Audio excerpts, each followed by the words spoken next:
Hola a todos. Bienvenidos de nuevo a TVN Revisar. Hoy les traemos el impactante Valle Salvaje, capítulo 189, cargado de drama, emoción y giros inesperados. Vamos a descubrirlo juntos. La celebración familiar se desarrollaba con toda la elegancia habitual en Valle Salvaje, pero la armonía se rompió súbitamente con una revelación inesperada: el compromiso entre Rafael y Sara. La escena se tornó tensa cuando un familiar, con la copa aún en alto, exclamó con desconcierto: «Nadie va a levantar su copa por la feliz pareja». La sorpresa era tan grande que las palabras parecían no encontrar salida. Victoria, con su habitual tono inquisitivo, exigió explicaciones. «¿Cómo es posible que mi hijo se haya comprometido sin que yo lo sepa?» Úrsula, intentando calmar el ambiente, explicó que tanto su sobrina como Rafael habían preferido mantenerlo en secreto, esperando a que pasara la boda de los duques para no robar protagonismo. Era un gesto de cortesía, pero uno que evidentemente no todos habían respetado. Úrsula, entre risas forzadas y una emoción mal contenida, confesó que no había podido callar su alegría y que compartió la noticia por pura emoción. Entonces, la pregunta inevitable fue lanzada. «¿Es cierto que os habéis comprometido?» Rafael, serio, dio un paso al frente. «Sí, es cierto». La confirmación sacudió aún más a los presentes, mientras Sara, con una sonrisa diplomática, afirmaba que esta unión fortalecería las relaciones entre las familias Galve de Aguirre y Alcedo de la Cruz. Victoria, atrapada entre la sorpresa y el protocolo, no tuvo más remedio que levantar su copa y brindar por la joven pareja. Se ordenó llenar todas las copas, mientras doña Isabel, visiblemente contrariada, obedecía sin ocultar su desaprobación. En medio del brindis, alguien señaló: «Ya se han unido una vez y volverán a hacerlo 2 veces más, muy pronto». La frase, aparentemente inocente, escondía una carga política y estratégica, revelando los intereses cruzados detrás del compromiso. Sin embargo, no todos compartían la alegría. Ana, la joven impulsiva y de corazón sensible, abandonó repentinamente el salón. «No me encuentro bien», dijo antes de salir con pasos temblorosos. Las miradas de preocupación se multiplicaron. Algunos lo atribuyeron a la emoción. Otros intuyeron que algo más profundo se escondía detrás de su retirada. En un rincón más privado, Sara se acercó a Rafael con una mezcla de afecto y reproche. Él, aún molesto, le recordó que habían acordado mantener el compromiso en secreto. Ella, con voz temblorosa, explicó que le pidió a su tía discreción, pero que la emoción la había vencido. Rafael la escuchaba en silencio, visiblemente contrariado. «Uno no puede pedir discreción si no la ha tenido», sentenció. La tensión era evidente. Lo que debería haber sido un momento de alegría se convertía en el preludio de una crisis aún más profunda, con heridas que apenas comenzaban a abrirse. Rafael se alejó con el ceño fruncido, dejando a Sara sola en medio del bullicio. Aunque las palabras no fueron crueles, la indiferencia de Rafael dolía aún más. Sara lo siguió unos pasos, tratando de explicarse. «Comprenme, no tenía a nadie más con quien compartir semejante noticia», murmuró con sinceridad, intentando tocar el lado humano del hombre que ama. Pero Rafael, inflexible, respondió con frialdad: «Pues debería habérselo guardado para sí misma hasta que llegara el momento». Úrsula, en un intento de justificar sus acciones, Úrsula intervino. Afirmó que no había podido callar lo que consideraba el momento más maravilloso de su vida, y que si hubiera estado en la villa de Madrid, lo habría contado a sus amigas sin dudarlo. La emoción la desbordaba y la soledad en Valle Salvaje la empujó a confiar en su tía. Ninguna joven podría callar que ha cumplido el sueño de su vida, exclamó, con los ojos brillando de emoción y arrepentimiento a la vez. Sara se volvió hacia Rafael. Con una mezcla de tristeza y ternura, le suplicó que no la culpara, que entendiera lo difícil que le resultaba vivir un momento tan feliz sin poder compartirlo con nadie. Rafael, sin embargo, no respondió. La frialdad en su mirada decía más que cualquier palabra. En otro lugar de la finca, José Luis fue interceptado por una figura preocupada, Atanasio. Venía con noticias inquietantes. Una de las criadas de la casa pequeña, Raimunda, estaba gravemente enferma. José Luis, inicialmente indiferente, preguntó con desdén: ¿y por qué habría de preocuparme yo por una criada? Pero Atanasio insistió, el problema podría ser contagioso, y Hernando se encontraba viviendo en esa casa. Victoria, al enterarse de la situación, mostró más preocupación por la reputación de la familia que por la salud de Raimunda. No me quiero imaginar lo que diría la gente si se enteran de que una criada nuestra ha contagiado de muerte a un hombre de la talla de don Hernando, exclamó con tono alarmista. Sugirieron llamar a un médico, como don Ginés, pero rápidamente descartaron la idea, pues consideraban que un profesional de su estatus no se rebajaría a atender a una simple criada. En lugar de ello, Victoria optó por reforzar medidas internas, hablaría con Matilde y Luisa para que extremaran precauciones y evitaran todo contacto con Raimunda. No había compasión en su voz, solo preocupación por los daños colaterales a su posición social. Mientras tanto, Encarnación y otros miembros del servicio observaban con creciente indignación cómo la situación se manejaba más como un problema político que como una emergencia sanitaria. La salud de Raimunda, una mujer que llevaba años al servicio de la familia, se transformaba en un riesgo reputacional a neutralizar, no en una vida que merecía cuidado.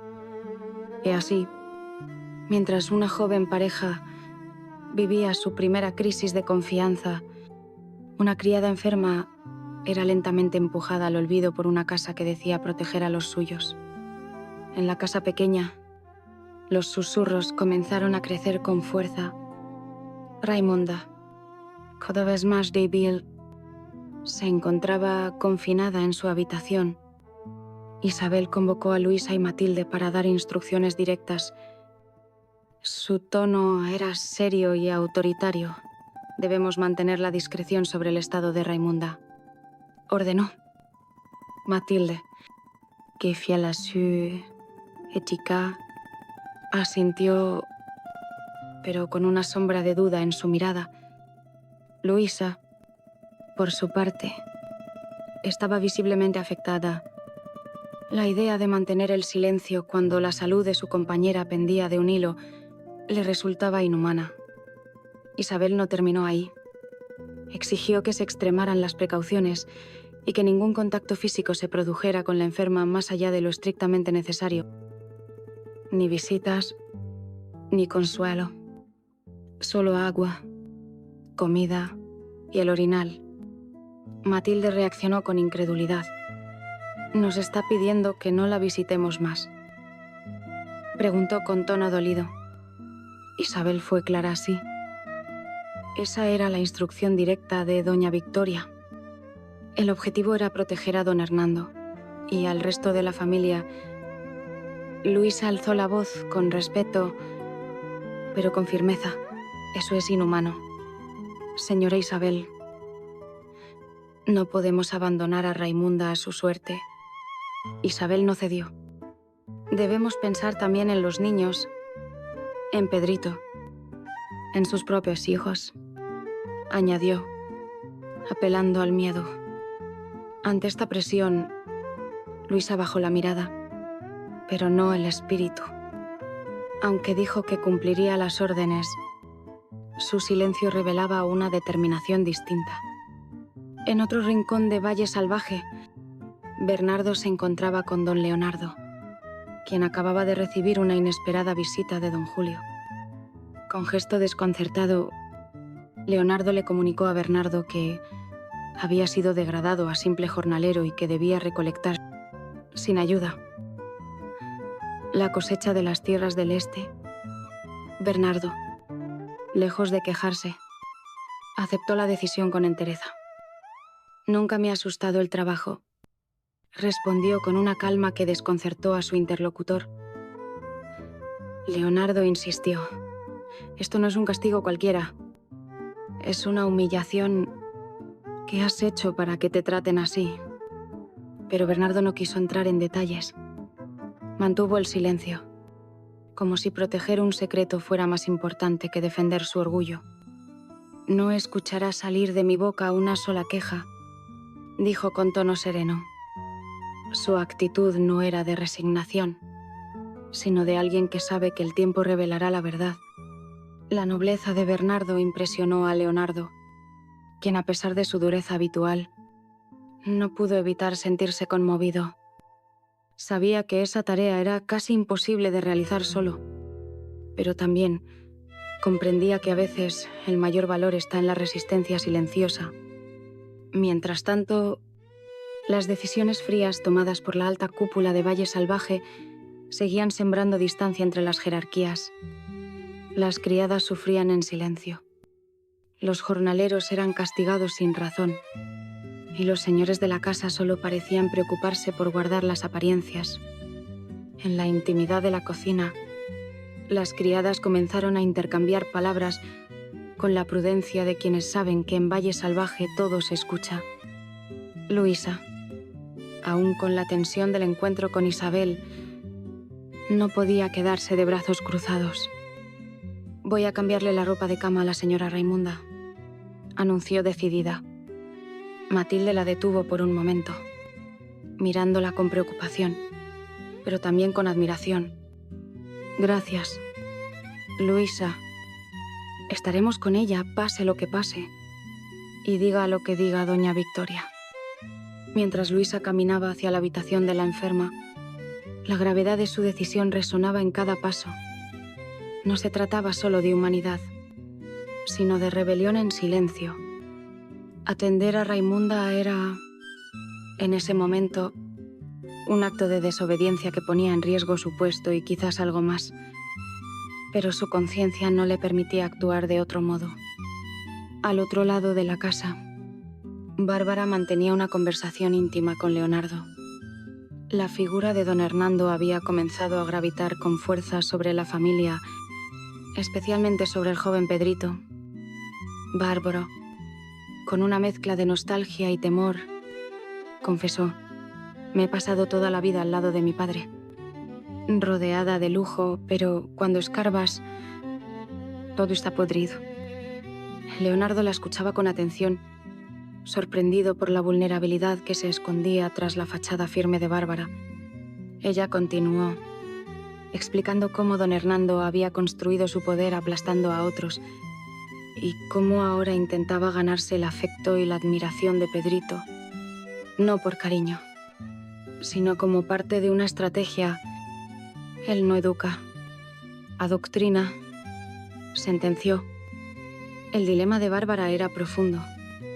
Por un lado, deseaba que su hermano tuviese las oportunidades que a ella le fueron negadas. Por otro, temía que lo convirtieran en una marioneta más de la maquinaria de poder de su padre. Si le damos esa oportunidad, él no será libre. Será capaz, será útil, pero no libre, declaró, con una tristeza que calaba hondo. Leonardo intentó ofrecerle consuelo, asegurándole que Pedrito aún podía resistirse. Pero Bárbara, consciente de la habilidad manipuladora de su padre, no se hacía ilusiones. mi padre sería capaz de manejar al mismo diablo. No digamos ya a un niño inocente. Su conclusión era clara. No era el futuro lo que temía, sino la pérdida de la esencia de su hermano. Este intercambio revelaba que las tensiones en Valle Salvaje no eran solo políticas o románticas, también eran éticas. Se debatía el alma de las nuevas generaciones en medio de secretos, poder y estrategias cuidadosamente tejidas por los mayores. Bárbara, por primera vez, mostraba no solo su inteligencia, sino su profunda humanidad, y dejaba claro que en su interior luchaban el deber, el miedo y un amor feroz por su hermano pequeño. En los corredores de la hacienda, los ecos de la conversación entre Bárbara y Leonardo aún resonaban, pero el foco comenzaba a centrarse nuevamente en el conflicto del compromiso público de Rafael y Sara. Úrsula, siempre un paso por delante, mantenía una conversación privada con su sobrina en la que dejaba entrever sus verdaderas intenciones. Sara, confundida y un tanto avergonzada, le preguntó si temía que Rafael hubiese cambiado de opinión si no se hubiese hecho público el anuncio. Úrsula no lo negó. De hecho, lo confirmó con una calma calculadora. Rafael siempre ha hecho lo que le ha venido en gana. Pero si hay algo que lo define por encima de todo, es su honor. Úrsula sabía que, al comprometerlo públicamente frente a toda la familia, Rafael no podría echarse atrás sin poner en duda su integridad. Ahora que lo hemos hecho público delante de su familia, no le quedará otra que seguir adelante, dijo con satisfacción. Sara, sin embargo, no estaba tan segura.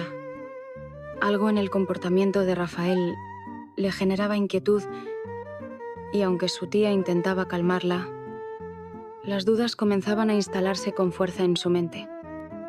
El plan de Úrsula era claro: asegurar la unión a toda costa.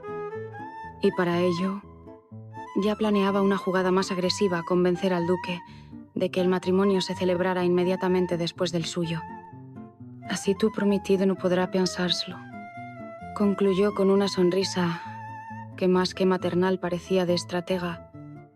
El compromiso ya no era un símbolo de amor, sino una pieza dentro de un tablero de poder. Simultáneamente, en otro rincón de la finca, Rafael se mantenía distante. Absorto en sus pensamientos, recordaba las palabras de Sara, la emoción sincera con la que le había compartido su ilusión, pero también su desobediencia al pacto de confidencialidad. Su corazón estaba dividido entre el afecto y la desconfianza, y el peso de las expectativas familiares comenzaba a aplastarlo. Don Julio, por su parte, continuaba tejiendo sus hilos en las sombras. Aunque no se mencionaba abiertamente en las conversaciones, su influencia se hacía sentir.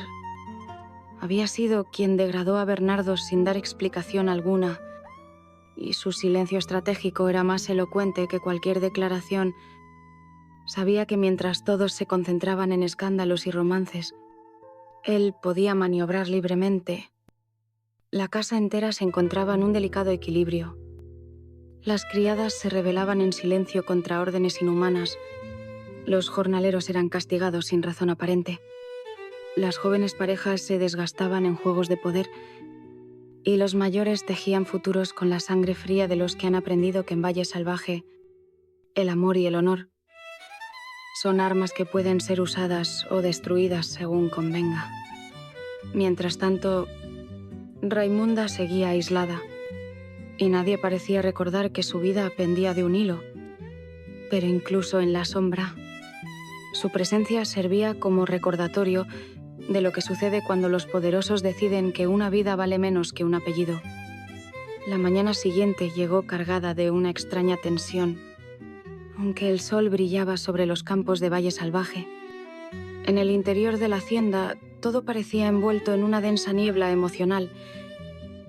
La enfermedad de Raimunda continuaba siendo un tema oculto, pero latente. Isabel, preocupada por el cumplimiento estricto de las órdenes de Victoria, reunió de nuevo al personal de confianza. Les recordó que cualquier tipo de contacto no esencial con la enferma estaba terminantemente prohibido y que el aislamiento debía mantenerse a toda costa. Matilde, con el rostro endurecido por la indignación, preguntó si finalmente se había contactado con algún médico. La respuesta fue una negativa seca. Isabel simplemente cumplía con lo que Victoria le había ordenado contener, callar y evitar el contagio a toda costa. A ojos de la alta sociedad, la salud de Raimunda era un riesgo logístico, a no un motivo de compasión. Luisa, con el corazón partido, trató de entender las razones, pero cuanto más escuchaba, más crecía en ella la decisión de no obedecer. Isabel insistió en que debían pensar en el bienestar de Pedrito, el niño noble que había demostrado especial cariño por Raimunda. Hay que protegerlo, incluso de sí mismo, añadió, temiendo que el pequeño, movido por su ternura, intentara acercarse a la enferma. Mientras tanto, en la cocina, Matilde y Luisa compartían un momento íntimo. Ambas sabían que lo que se les pedía no era solo difícil, era inaceptable. No deberíamos dejar en manos del Señor lo que podemos hacer por nosotras mismas, dijo Matilde con gravedad. Era un llamado a actuar, a no quedarse de brazos cruzados frente a la injusticia. Luisa decidió que entraría a la habitación de Raimunda al menos para cambiarle la ropa de cama. No tengo intención de dejar de atenderla, aseguró con firmeza. Matilde le tomó la mano. No hacía falta decir más. Sabían que esa decisión podía costarles el trabajo, pero también sabían que era lo correcto. En una casa donde la obediencia era moneda corriente, ellas optaban por la humanidad. En paralelo, la conversación entre Bárbara y Leonardo seguía calando hondo. Leonardo trató de hacerle ver que aún había oportunidad para Pedrito, que podía crecer bajo la tutela de Hernando sin corromperse, pero Bárbara, cada vez más segura de su postura, lo interrumpió. Si le damos esa oportunidad, él no será libre. Será moldeado como una herramienta más para fortalecer el poder de mi padre. Su tono era sereno, pero definitivo. Hablaba no solo como hermana, sino como alguien que había vivido en carne propia lo que significa crecer bajo la sombra de un hombre como don Hernando. Era la voz de alguien que había aprendido a ver más allá de las apariencias y que estaba dispuesta a proteger al niño, aunque tuviera que enfrentar sola a la estructura familiar. Don Julio, siempre atento a las debilidades ajenas, continuaba su juego de poder desde las sombras. Sus decisiones no solo afectaban a los jornaleros, sino que comenzaban a sentirse también en los salones nobles de Valle Salvaje. Aunque no se pronunciaba con frecuencia, su autoridad era tan silenciosa como implacable. Bernardo, degradado sin motivo claro, seguía cumpliendo su nuevo rol de jornalero con una dignidad que sorprendía a todos, incluso a sus enemigos. Si quieren que afronte tal tarea yo solo, así lo haré, había dicho, y sus palabras no eran un acto de resignación, sino de orgullo y convicción. Don Leonardo, testigo de esta injusticia, intentó nuevamente acercarse a Bernardo para comprender qué había sucedido. En realidad, es obvio que todo esto no es fruto de un mero capricho, dijo con preocupación. Pero Bernardo, fiel a sus principios, respondió con firmeza: créame, es mejor que se mantenga al margen. Con esta frase, cerró la puerta a cualquier indagación y dejó claro que su silencio era una forma de protección, no de sumisión. Aquel día, mientras Bernardo partía hacia los campos del este, el peso del trabajo no era lo único que lo agobiaba. Llevaba sobre los hombros el desprecio de los poderosos, pero también la admiración silenciosa de quienes lo conocían bien. En su paso firme, había algo que inspiraba respeto, la determinación de quien no necesita justificar su valor ante nadie. En el corazón de la hacienda, las conversaciones sobre el compromiso de Rafael y Sara seguían generando susurros entre la servidumbre. Muchos aún no comprendían cómo se había anunciado tan apresuradamente. Otros, sin embargo, intuían que había algo más detrás. Las palabras de Úrsula a su sobrina comenzaban a circular en voz baja.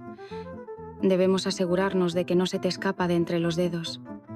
La estrategia de Úrsula no era desconocida para los más antiguos del lugar. Ya la habían visto maniobrar antes. Convertir los sentimientos en instrumentos de presión y disfrazar sus ambiciones de actos de amor. En su mundo, el honor masculino era una cadena más útil que cualquier promesa. Sara, atrapada entre el amor que sentía y el temor a perder a Rafael, comenzaba a ver con mayor claridad los movimientos de su tía. Aunque no decía nada, la inquietud le recorría el cuerpo.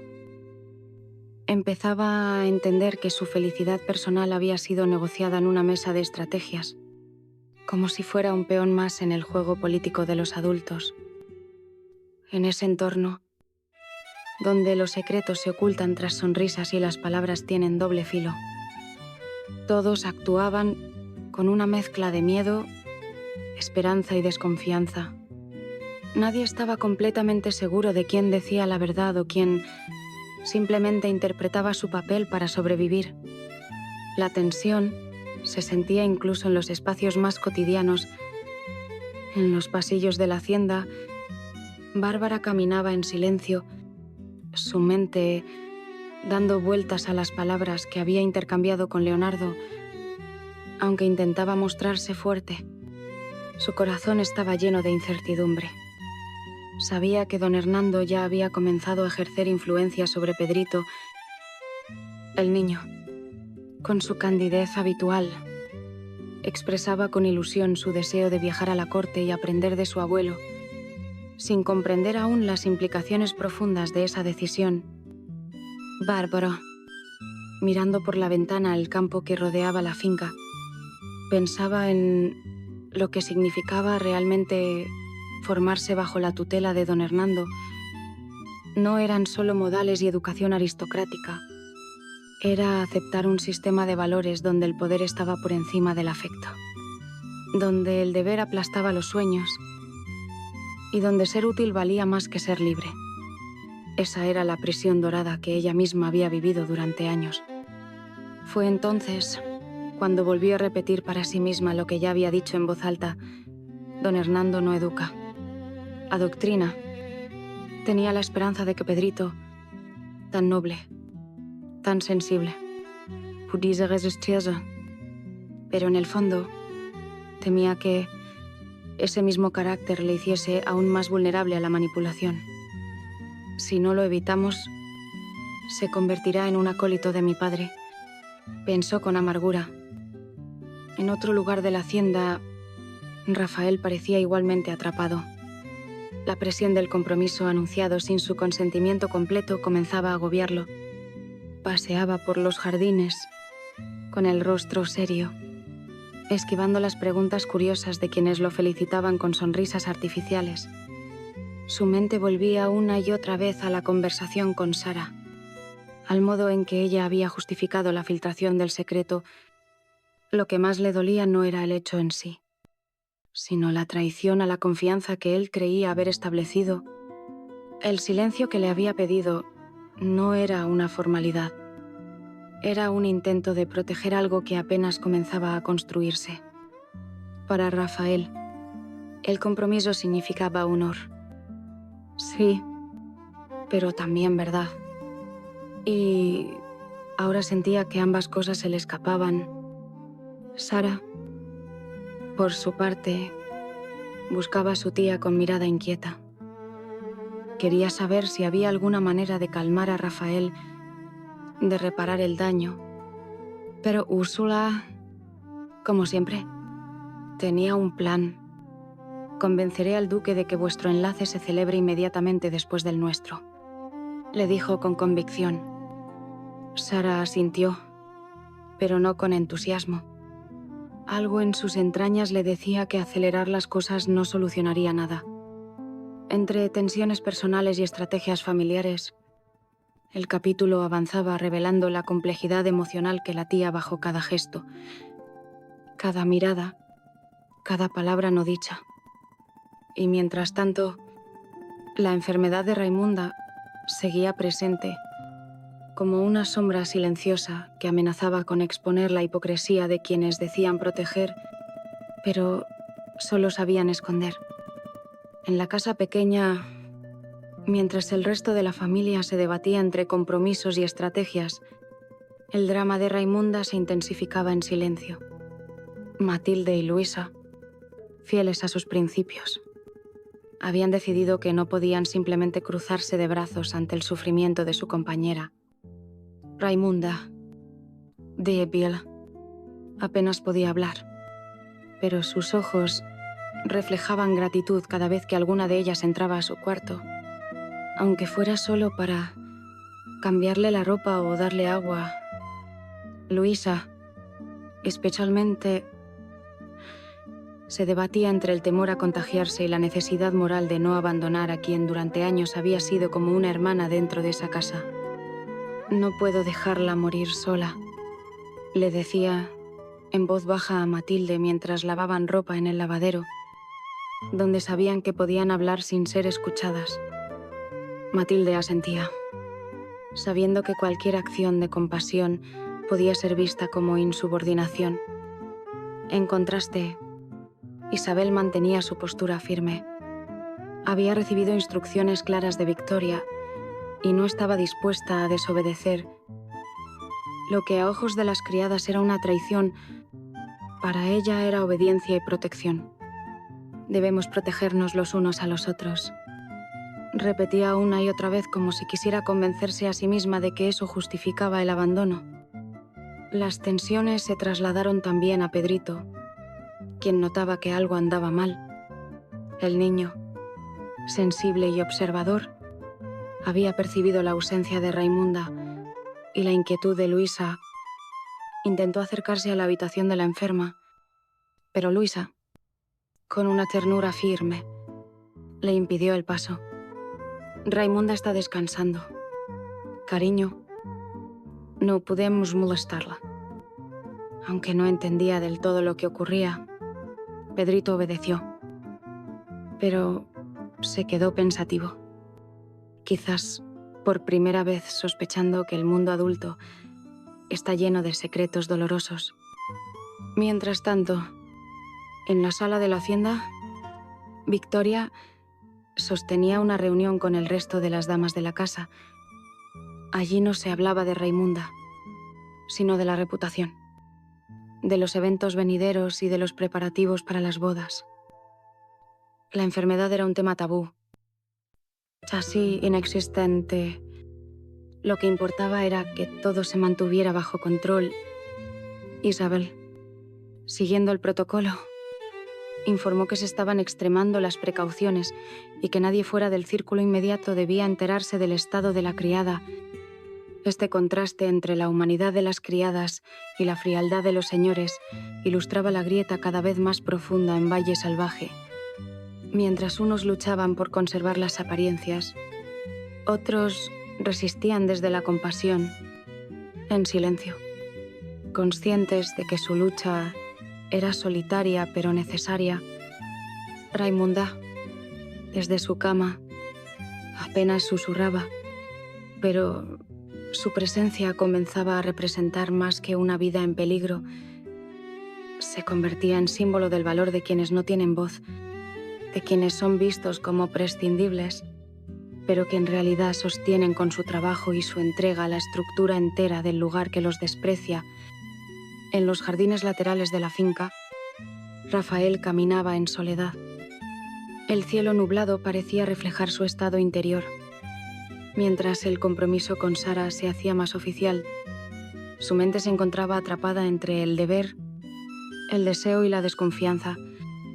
Recordaba cada palabra de su conversación con ella, especialmente la confesión de que no había podido guardar el secreto para alguien como Rafael, criado con la idea de que la palabra dada es sagrada. Aquello no era una simple indiscreción, era una traición. Aunque revestida de amor, Sara, por su parte, buscaba consuelo en su tía Úrsula. Pero las respuestas que obtenía estaban más llenas de táctica que de afecto. Úrsula analizaba cada gesto de Rafael como si fuera una jugada en un tablero de ajedrez. No le quedará otra que cumplir con lo que ha prometido. Su honor no se lo permitirá, repetía. Sara asentía, pero en su interior comenzaban a surgir dudas. ¿Qué pasaría si ese mismo honor que lo obligaba a casarse también lo mantenía emocionalmente distante? A solas en su habitación, Sara se miró en el espejo. Intentó convencerse de que había hecho lo correcto, que anunciar el compromiso era una forma de asegurar su futuro. Pero en sus ojos no había júbilo, sino inquietud. Temía que lo que había conseguido con tanto esfuerzo estuviera cimentado en inseguridad y desconfianza. Mientras tanto, en los establos, Bernardo se entregaba a su nueva tarea con el rigor de siempre. Bajo el sol abrasador, llenaba los sacos de grano y cargaba los carros él solo, tal como se le había ordenado. Los demás jornaleros lo observaban con respeto, pero también con pena. Sabían que aquel castigo era desproporcionado y que detrás había razones que nadie se atrevía a nombrar. Don Leonardo lo visitó nuevamente. «Bernardo, esto no es justo», dijo, mientras lo observaba trabajar con las manos llenas de polvo. Pero Bernardo solo se limitó a responder: «Lo justo no siempre tiene lugar en este valle». Aunque sus palabras eran escasas, cada una llevaba el peso de una historia no contada, de una dignidad que no buscaba reconocimiento, solo justicia silenciosa. En paralelo, la figura de don Hernando cobraba cada vez más protagonismo. Sus paseos con Pedrito eran más frecuentes, y su tono con el niño pasaba de lo afectuoso a lo formativo. ¿Sabes lo que significa la palabra lealtad, muchacho?, le preguntaba con voz grave. Pedrito, curioso y impresionable, respondía con la inocencia de quien aún no comprende las intenciones del adulto que lo guía. Bárbara los observaba desde lejos, y su rostro se tensaba con cada conversación entre su padre y su hermano menor. Sabía que, poco a poco, el niño estaba siendo moldeado, no con látigos ni gritos, sino con palabras suaves, historias de grandeza y promesas de poder. Y eso, a su juicio, era mucho más peligroso. A medida que el día avanzaba, los hilos invisibles del poder seguían entrelazándose con precisión quirúrgica. Úrsula, imperturbable, tejía su estrategia desde los salones privados. Su mirada era la de una mujer que no acepta perder lo que ha planeado durante años. Mientras Sara se debatía entre la culpa y la ilusión, su tía analizaba con frialdad cada movimiento. Con los hombres hay que ser muy cuidadosas y no dejarlos escapar, dijo, como si hablara de una presa que debe asegurarse en la trampa. Sara, aún con el rubor de la vergüenza en las mejillas, preguntó lo que más le inquietaba. Teme que se hubiese echado atrás. La respuesta de Úrsula fue tan calculada como inquietante. Si esa familia es imprevisible, Rafael lo supera a todos. Luego añadió con certeza: lo conozco desde que nació y siempre ha hecho lo que le ha venido en gana. Pero su honor lo obliga. Ese pero era la clave. Úrsula había apostado por el orgullo de Rafael como la garantía de una boda inquebrantable.